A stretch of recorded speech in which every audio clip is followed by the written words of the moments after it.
أعوذ بالله من الشيطان الرجيم. بسم الله الرحمن الرحيم. نحمده ونصلي ونسلم على رسوله الكريم. أما بعد، فأعوذ بالله من الشيطان اللعين الرجيم. بسم الله الرحمن الرحيم. ومن آياته أن خلق لكم من أنفسكم أزواجا لتسكنوا إليها وجعل بينكم مودة ورحمة إن في ذلك لآيات لقوم يتفكرون. صدق الله مولانا العظيم وبلغنا رسوله النبي الكريم ونحن على ذلك لمن الشاهدين والشاكرين والحمد لله رب العالمين. إن الله وملائكته يصلون على النبي يا أيها الذين آمنوا صلوا عليه وسلموا تسليما. اللهم صل على سيدنا محمد وعلى آل سيدنا محمد وبارك وسلم. صلاة وسلاما عليك يا سيدي يا رسول الله. صلاة وسلاما عليك يا سيدي يا حبيب الله. صلاة وسلاما عليك يا سيدي يا رحمة للعالمين وعلى آلك وأصحابك يا شفيع المذنبين. حمد و ثنا کے بعد نہایت ہی واجب الاحترام حاضرین مجلس، محترم بزرگوں، عزیز نوجوانوں، السلام علیکم ورحمۃ اللہ تعالی وبرکاتہ۔ اللہ جل جلالہ وعم نوالہ کا فضل و کرم اور احسان عظیم ہے کہ اس نے پھر سے ہمیں یہ موقع عطا فرمایا کہ آج ہم سب مل کر اللہ کے گھر میں حاضر ہیں۔ اللہ رب العزت جل جلالہ وعم نوالہ سے دعا ہے کہ اللہ تعالی ہماری اس حاضری کو قبول فرمائے، اور یہاں سے جو کچھ بیان کیا جائے، سنا جائے، سنایا جائے، اللہ رب العزت بارگاہ اقدسیت میں قبولیت عطا فرما کر اس پر عمل کرنے کی توفیق عطا فرمائے۔ آمین ثم آمین بجاہ سید المرسلین محمد رسول اللہ صلی اللہ علیہ وسلم۔ جمعۃ المبارک کی اس پروگرام اور اس نشست میں جو موضوع اور ٹاپک میں آپ حضرات سے گفتگو کرنی ہے، وہ وہی ٹاپک ہے جو 2 جمعوں سے جاری ہے، اور وہ آج تقریباً اس کا آخری ٹاپک ہوگا۔ پھر اس کے بعد انشاءاللہ دوسری موضوع پہ اور دوسری ٹاپکس پہ بات کریں گے۔ 2 جمعے سے تقریباً ہم خواتین کے حوالے سے، عورتوں کے حوالے سے، بیٹیوں کے حوالے سے، مادرز، ڈاٹرز اینڈ وائفز کے حوالے سے ان کو اللہ رب العزت کے پیارے حبیب محمد رسول اللہ صلی اللہ علیہ وسلم نے جو اسلام میں مقام دیا اور جو عزت دیا، اس کے حوالے سے ہم مختلف انداز سے، مختلف باتوں سے ہم آپ سے گفتگو ہوتے رہے۔ آج بھی اسی موضوع کو آگے رکھتے ہوئے اور برقرار رکھتے ہوئے آج ہم انہی عورتوں کے بارے میں اور انہی عورتوں کی حقوق اور عزت اور مقام کے حوالے سے ہم بات کریں گے، لیکن آج کی باتیں ذرا مختلف ہوگا، کیونکہ آج میرا جو خاص توجہ ہے وہ ڈومیسٹک لائف کے حوالے سے ہے اور میریٹل لائف کے حوالے سے ہے۔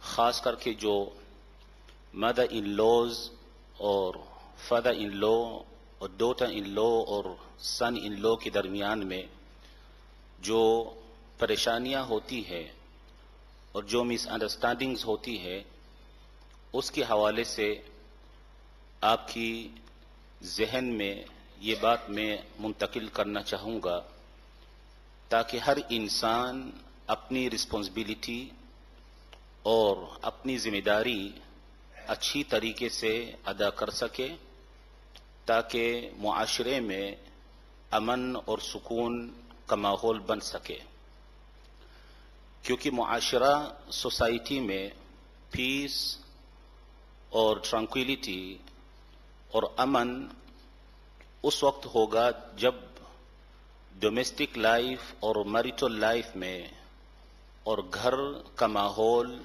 پرسکون ہو اور پیسفل ہو اور امن کا ماحول ہو۔ جب گھر امن نہیں رہے گا اور گھر میں پیس نہ ہوگا تو پھر یہ بیماری اور یہ ڈیزیز منتقل ہوتے ہوتے بڑھتے بڑھتے پورا سوسائٹی کو آڑ میں لے لیتے ہیں اور پورا سوسائٹی کو برباد کرتا ہے۔ لیکن اگر ہمارا گھر پرسکون ہوگا اور ہمارا گھر پیسفل ہوگا تو اس کا اثر انشاءاللہ پورے سوسائٹی پر ہو سکتا ہے، اور مثال بہت ہے کہ ایک گھر کی وجہ سے کئی خاندان کی دشمنیاں ختم ہو جاتی ہیں، کئی خاندان کی ناراضگیاں ختم ہو جاتی ہے۔ تو یہ ضرورت اس بات کی ہے کہ ہر انسان اپنی رسپانسبلٹی کو اپنی شولڈر پر رکھ کر اس کو اخلاص کے ساتھ اور سنسیئرٹی کے ساتھ ادا کرنی چاہیے، تاکہ انسان یہ کسی کے اوپر بلیم نہ کرے کہ فلان کی وجہ سے یہ ہوا، فلان کی وجہ سے یہ ہوا۔ آپ کی جو ذمہ داری تھی اس کا تو نے کیا کیا۔ تو آج ہم سب سے پہلے ان ماؤں کے حوالے سے ہم بات کر رہے ہیں جن کو اللہ رب العزت نے بے پناہ عزت دی ہے، اور اللہ کے پیارے حبیب محمد رسول اللہ صلی اللہ علیہ وسلم نے بے پناہ عزت دی ہے، اور دنیا کو بتا دیا کہ یہ خاتون اور یہ ماں اس کا مقام بہت اونچا ہے، اور وہ بدنصیب شخص ہوگا جو اس ماں کی اس مقام کو نہ سمجھ سکے اور ماں کو صحیح حق نہ دے سکے اور ان کی جو ریکوائرمنٹس ہیں ان کو پورا نہ کر سکے، بدنصیب شخص ہوگا۔ قرآن میں اللہ رب العزت نے فرمایا سورۃ الروم میں، وَمِنْ آيَاتِهِ أَنْ خَلَقَ لَكُم مِّنْ أَنفُسِكُمْ أَزْوَاجًا لِتَسْكُنُوا إِلَيْهَا وَجَعَلَ بَيْنَكُم مَّوَدَّةً وَرَحْمَةً، کہ it is among the signs of Allah subhanahu wa ta'ala that He has created for you among yourselves azwaja, couple, litaskunu ilayha, so that you get satisfaction and repose from them.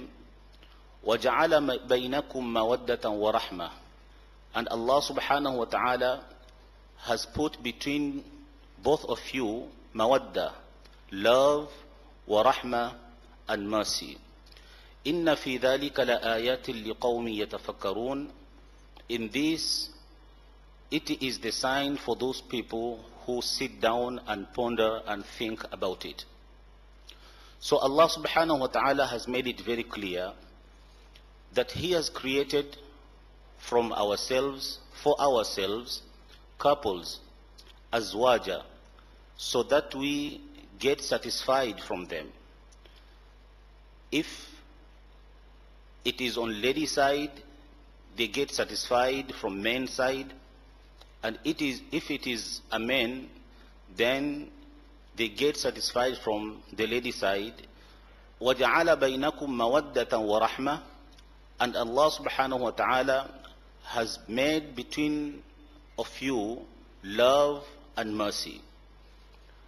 تو یہاں پر اللہ رب العزت نے محبت کو، اللہ رب العزت نے مودت کو، اللہ رب العزت نے مرسی کو، اللہ رب العزت نے کپل کو کریٹ کرنے میں اپنی نشانی اور اپنی سائن بتایا. تو اس کا معلوم ہوتا ہے کہ اللہ رب العزت کی یہ جو محبت ہے اور یہ رأفت ہے اور یہ رحمت ہے اور یہ مرسی بہت بڑا مقام حاصل ہے. اس لیے اللہ رب العزت نے اس کو اپنی نشانی بنایا.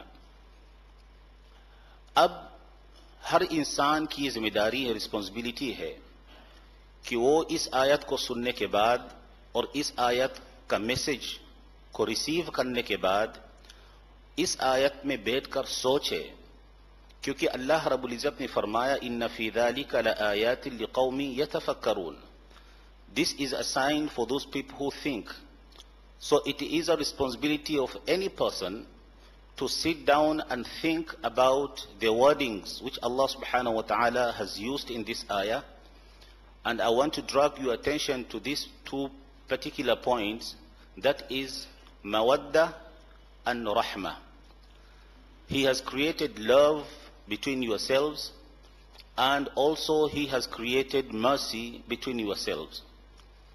This indicates to this point and to this understanding that in any given moment, if there is any problem between a husband and wife, if there is any problem between two couples, and unfortunately by mistake they lose the love from their hearts for one another, the feelings and affection for one another, so this is not the end of the life. We should not understand that as long as we don't love one another, which is the mentality of many youngsters today, they need to take lesson from this ayat of the Quran, in which Allah subhanahu wa ta'ala is giving us a very clear and a very strong message that even if in any given circumstances you lose feelings and you lose affection for your wife, or maybe wife for her husband, don't take it as if this is the end of your life and this is the time to separate from one another. Allah subhanahu wa ta'ala has immediately followed up with another word by saying, I have created love between one of you, but at the same time I have also created mercy. So iska matlab ye hai, if the love is lost from your heart, you don't have feelings for your wife, for example, Allah na kare, Allah Rabbul Izzat na kare, Allah Ta'ala sab ko بیویوں کی محبت عطا فرمائے اور اللہ رب العزت سب بیویوں کو شوہروں کی محبت عطا فرمائے. لیکن انسان ہے، یہ دنیا ہے، خدا نخواستہ اگر ایسا معاملہ آ جائے اور اسٹیبلش ہو چکا ہے، سیٹل اپ ہو چکے ہیں دونوں کپلز اور زندگی جاری ہے اور زندگی کی کشتی رواں دواں ہے، تو پھر انسان اس نتیجے پر نہ آئے کہ چونکہ ابھی ہم محبت نہیں رہی اب ہمیں الگ ہونا چاہیے. یہ اسلامی کی جتنی قوانین ہیں، جتنے لوز ہیں، جتنے ججمنٹس ہیں، اس میں کسی ججمنٹ میں آپ کو یہ نتیجہ نہ ملیں گے کہ اگر محبت نہیں ہے تو پھر الگ ہو جاؤ، کہیں بھی آپ کو نہ ملیں گے. اس لیے اللہ رب العزت نے اس کپل اور اس ریلیشن کو پروٹیکٹ کرنے کے لیے اللہ رب العزت نے رحمہ کا لفظ استعمال کیا ہے.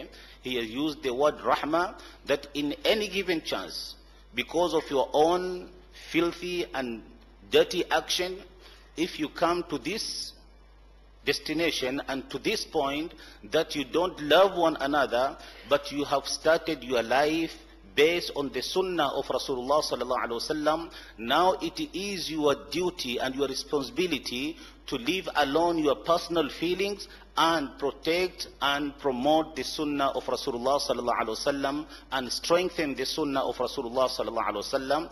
If there is no love but there is mercy in it, that you have to have mercy for one another, because you have joined different families.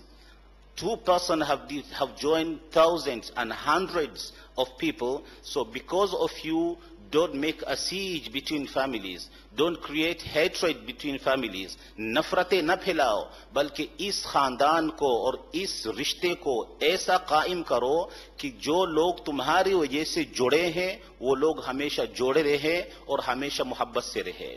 وَجَعَلَ بَيْنَكُمْ مَوَدَّةً وَرَحْمَةً. آج کل ہماری معاملے میں، ہماری معاشرے میں اور ہماری سوسائٹی میں بعض نوجوان نسل پتہ نہیں کہاں کہاں سے تربیت حاصل کر کے وہ اپنے آپ کو بہت ہی انٹیلیجنٹ سمجھتے ہیں اور بہت ہی مور دین اے مین سمجھتے ہیں، اور بیویوں پر، وائفز پر unnecessary کنڈیشنز رکھنے کی کوشش کرتے ہیں. وہ کنڈیشنز جو اسلام نے کبھی کسی شوہر کو نہیں بتایا رکھنے کے لیے. The conditions which Islam has never ordered a husband to put on his wife. Today's youngsters, by thinking that they are so intellectual and so intelligent and so powerful, just for the intention of pressing down their wives and always to keep their wives under their feet and under their supervision, negatively, they come up with conditions which have no reality in Sharia and in Islam. تو اس قسم کی جو conditions ہے آپ کو یاد رکھنی چاہیے کہ جس طرح آپ کا حق ہے اسی طرح بیوی کا بھی حق ہے، جس طرح آپ کی ماں کا حق ہے اسی طرح آپ کی بیوی کا بھی حق ہے اور رائٹس ہیں. اور اللہ رب العزت نے دونوں کو، تینوں کو، شوہر کے لیے، بیوی کے لیے اور ماں کے لیے سب کو اپنا اپنا حق دیا ہے. تو انسان کو چاہیے کہ سب کو اپنا اپنا حق دے دے اور کسی کا حق کو مارنے کی کوشش نہ کرے. لیکن آج کل کیا ہوتا ہے؟ آج کل یہ ہوتا ہے کہ ماں کے آڑ میں، ماں کی محبت کی آڑ میں لوگ اپنی بیویوں پر ظلم کرتے ہیں اور بیویوں کو مجبور کرتے ہیں کہ آپ کو وہی کرنی ہے جو میری ماں چاہتی ہے. I'm very cautious by using this word ماں، کیونکہ ماں کا مقام میں نے پہلے بھی آپ کو I've just spoken about the status of mothers. So keeping the status of a mother in front of my eyes, I'm using these words that to fulfill the rights of a mother, today youngsters, they are ready to neglect and to destroy the rights of their wives just because they use their mothers as a weapon to get rid of their wife, which is very wrong. You have to give your mother her rights, which Sharia has told you to do, and your wife also has her rights, has personal right. She has all rights which Allah subhanahu wa ta'ala and Rasulullah sallallahu alaihi wasallam have given to them. تو اگر آپ بیوی کو گھر میں لاتے ہو تو مت سمجھنا کہ تو کسی قیدی یا کسی مجرم یا کسی کلپریٹ کو گھر میں لائے ہو یا کسی گناہگار کو تو گھر پہ لائے ہو. آپ کو سوچنا چاہیے کہ آپ ایک انسان کو گھر میں لایا ہے. آپ کو سوچنا چاہیے کہ آپ نے کسی کی بیٹی کو گھر میں لایا ہو. آپ کو سوچنا چاہیے کہ جس طرح تو اپنی ماں کی شکم میں 9 مہینہ رہے ہے اور آج تو ماں کی عزت اور ماں کی عظمت کی باتیں کرتے ہو، آپ کو یہ سوچنا چاہیے کہ اس لڑکی نے یا اس بیوی نے بھی اپنی ماں کی پیٹ میں ہی رہ کر تمہارا پاس آئی ہے، تو پھر اس کا بھی حقوق آپ کو ادا کرنی ہے. آج کل ہم کیا کنڈیشن رکھتے ہیں؟ Today what kind of condition we husbands, illa mashallah, put on our wives. Before marriage everything is okay. ہر کوئی ستارے اور چاند دکھانے کی باتیں کرتے ہیں، آسمانوں کو سر پہ اٹھانے کی باتیں کرتے ہیں، اور ماؤنٹ ایوریسٹ کی باتیں ہوتی ہے، اور پتہ نہیں کیا کیا باتیں ہوتی ہے، تمہیں وہاں لے جاؤں گا، یہاں لے جاؤں گا، یہ کروں گا، یہ کروں گا. لیکن شادی کے بعد جب ریئل لائف میں قدم رکھتے ہیں، پریکٹیکل لائف میں قدم رکھتے ہیں، تو پھر شوہر یہ سارے باتیں بھول جاتے ہیں. They all forget about their promises, about their hundreds and thousands of promises they gave to their wife before marriage. So they make a U-turn. They start putting condition on those wives and those girls who have come to their house as wives. تو کیا کرتے ہیں؟ وہ کہتے ہیں کہ آپ کو وہی باتیں کرنی ہے جو میری ماں باتیں کرتی ہے. You have to accept each and every condition of my mother. You have to listen, you have only to listen to my mother, and you don't have right to say a single word in front of my mother. You have to eat the same food which my mother cook, and you don't have right to express your feelings or your appetite about what you want to eat or you don't want to eat. You have to eat and do everything what my mother tells you to do, and apart from that you don't have right to do anything. This is very, very, very wrong, my dear brothers. You cannot put this kind of conditions on your wife, because you have to think what kind of life she has been having before coming to your place. If she has been having a specific meal in her house, and you know that she likes this kind of meal, it is your responsibility to make sure that she gets that meal even in your house, whether your mother likes it or not. It's not a question of dishonoring a mother, is a question of giving rights to anyone, the due right which Allah subhanahu wa ta'ala and Rasulullah sallallahu alaihi wasallam has given to them individually and categorically. تو آج اس قسم کی condition رکھ کر پھر بیچ میں ماں باپ آ جاتے ہیں, mothers and father-in-laws بیچ میں آ جاتے ہیں. they become advisors to their son. they become advisor. بیٹا تو نے کیسے لڑکی کو گھر میں لائے ہو, تو نے کیسے بہو ہمیں دی ہے, what kind of daughter-in-law you have given to us. جب ماں کہتی تھی یہ تو چاند کا ٹکڑا ہے, جب باپ کہتا تھا کہ یہ ہمارے گھر کی شان ہے, اس وقت یہ باتیں نظر نہیں آتی تھی. لیکن آج چونکہ گھر میں قدم رکھ لی تو سب کچھ بھول جاتے ہیں. اب they want to use their wives as their property or as their maid in the house, and they want their wives to do each and every activity at home, and they just relax and sit down on the sofa waiting the maid to work.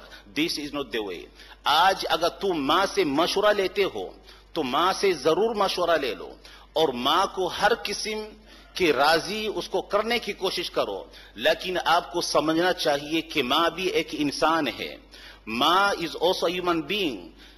وہ بھی مشورے میں غلطی کر سکتی ہے, وہ بھی ایڈوائز میں غلطی کر سکتی ہے. تو شوہر تمہیں you have two responsibilities. One is to take care of the respect of your mother, and one is to take the responsibility of the right of your wife.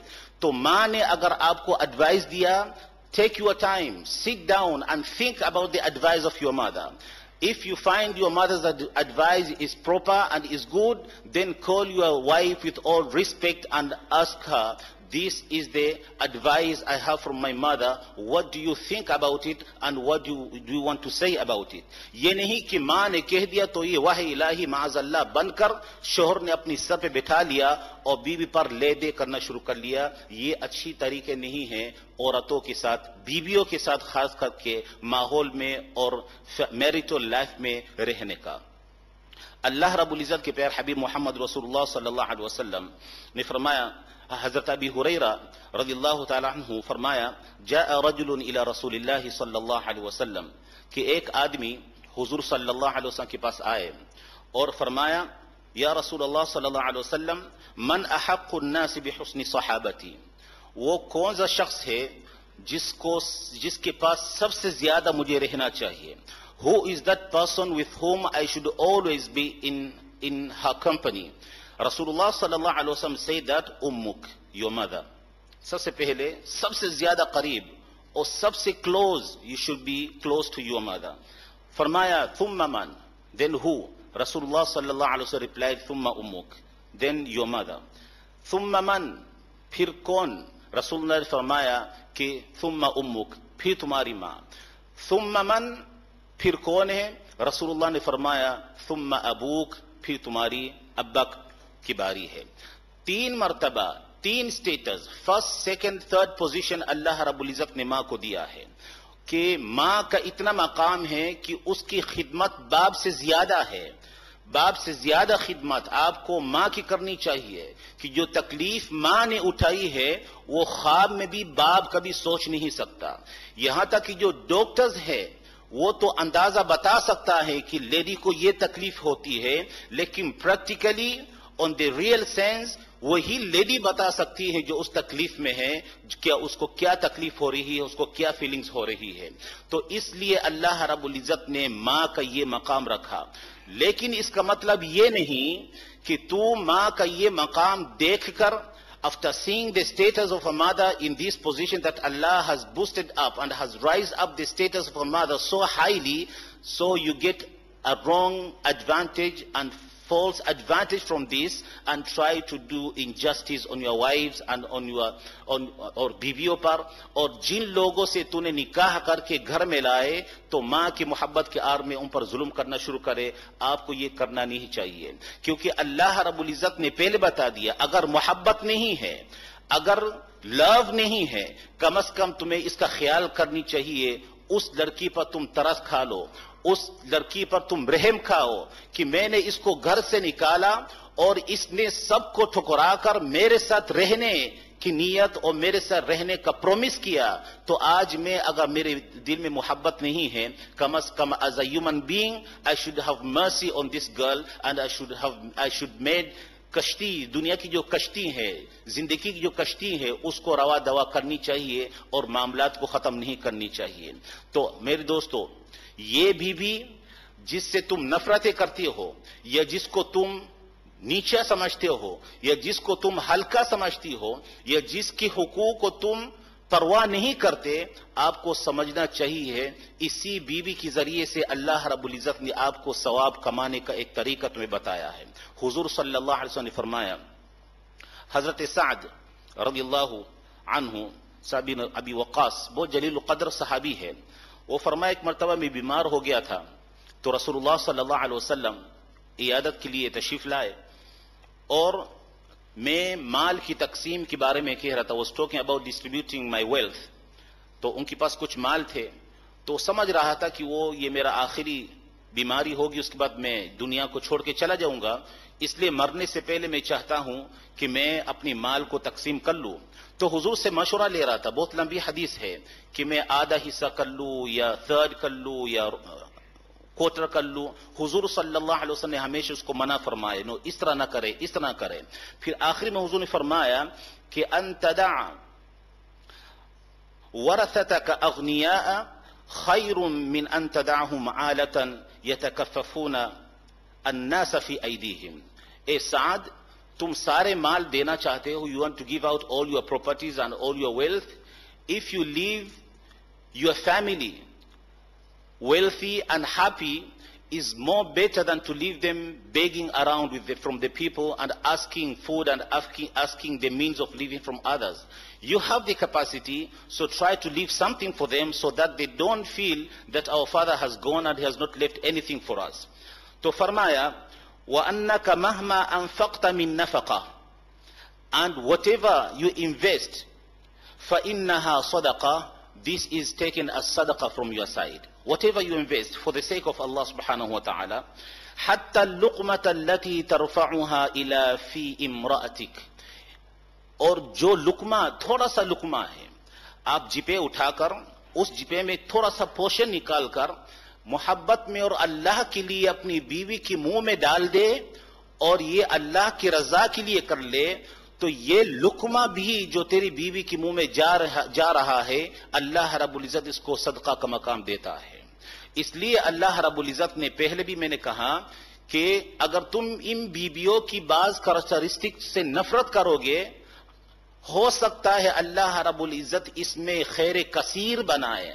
اور یہ بھی خیر کثیر میں سے ہے کہ ایک نوالا نکال کر بیوی کے منہ میں ڈالے تو تمہیں ثواب تو کیا بلکہ اس کو صدقہ کا مقام مل جائے, تو یہ بیوی کے ذریعے سے تمہیں ملی ہے. تو دوستو سوچنا چاہیے کہ اللہ رب العزت تمہیں یہ بیوی جو دیا ہے تمہارا ہاؤس میڈ کی طرح نہیں ہے, اس کو تمہارا سلیو بنا کر نہیں, بلکہ تمہیں دین میں ثواب اور اللہ کا قرب حاصل کرنے کا ایک ذریعہ اللہ رب العزت نے اس بیوی کو بنایا ہے. اس لیے ہمیشہ آپ جبھی بیوی سے یا جبھی اپنی وائف سے کوئی تھوڑا سا کوارل ہو جائے, تھوڑا سا آرگیومنٹس ہو جائے, تو اس آرگیومنٹس کو آپ بالکل پازیٹیو لیا کریں. میں نہیں کہتا کہ آپ ان کو نہ ڈانٹے یا ان کو آپ نہ سمجھائے, بالکل سمجھانا چاہیے, لیکن اس پوزیشن نہیں آنا چاہیے کہ انسان کو زندگی کو برباد کرنے کے لیے یا ماں کی مشوروں پر یا انٹیز یا انکلز کی مشوروں پر لوگ اپنی بیوی کو گھر سے دھکے مار مار کر نکال دیتے ہیں اور اس پر پہاڑ جیسے کنڈیشن رکھتے ہیں کہ if you fulfill these conditions then you have the way to my house, otherwise stay in your family. یہ بہت غلط طریقہ ہے. بیوی کو بگا کر گھر سے نکال دینا یہ نہ رسول اللہ صلی اللہ علیہ وسلم سے ثابت ہے، نہ حضور علیہ الصلوۃ والسلام کے بعد صحابہ کرام سے ثابت ہے. ہمیشہ معاملات کو گھر میں رہ کر گھر میں سلجھانے کی کوشش کرتے ہیں، سولوشن ہمیشہ گھر میں رکھا کرتے ہیں، نہ کہ دنیا کو بتا دے کہ ہمارے ساتھ یہ ہو رہا ہے، ہمارے ساتھ یہ ہو رہا ہے. آج کا تو کورٹ کا معاملہ بھی چلتا ہے، جو بڑی افسوس کی بات ہے کہ جس رشتے کو تو نے سنت کی بنیاد پر رکھا ہے اس سنت کو تم جا کے غیر لوگوں کے سامنے رکھتے ہو اور کہتے ہو کہ سنت رسول کے بارے میں ہمارے لیے فیصلہ کرو. سوچنا چاہیے کہ اسلام تم سے کیا مطالبہ کرتا ہے اور اسلام کی کتنی بڑی بدنامی ہے کہ رسول اللہ نے فرمائی میری سنت ہے تو اس سنت کو تم اپنے طریقے سے ایسا چلاؤ کہ جو طریقہ رسول اللہ صلی اللہ علیہ وسلم نے تمہیں دیا ہے، اور ہمیشہ اسلام کو بدنام ہونے سے بچانے کی کوشش کرو. اللہ تعالی ہمیں رشتوں میں صحیح رہنے کی توفیق عطا فرمائے، اور اللہ رب العزت نے جو مودت اور رحمہ کی بات کی ہے اللہ رب العزت اس پر صحیح اترنے کی توفیق عطا فرمائے، اور بیویوں پر ظلم کرنے سے اللہ رب العزت ہمیں بچنے کی توفیق عطا فرمائے. وآخر دعوانا الحمدللہ رب العالمین.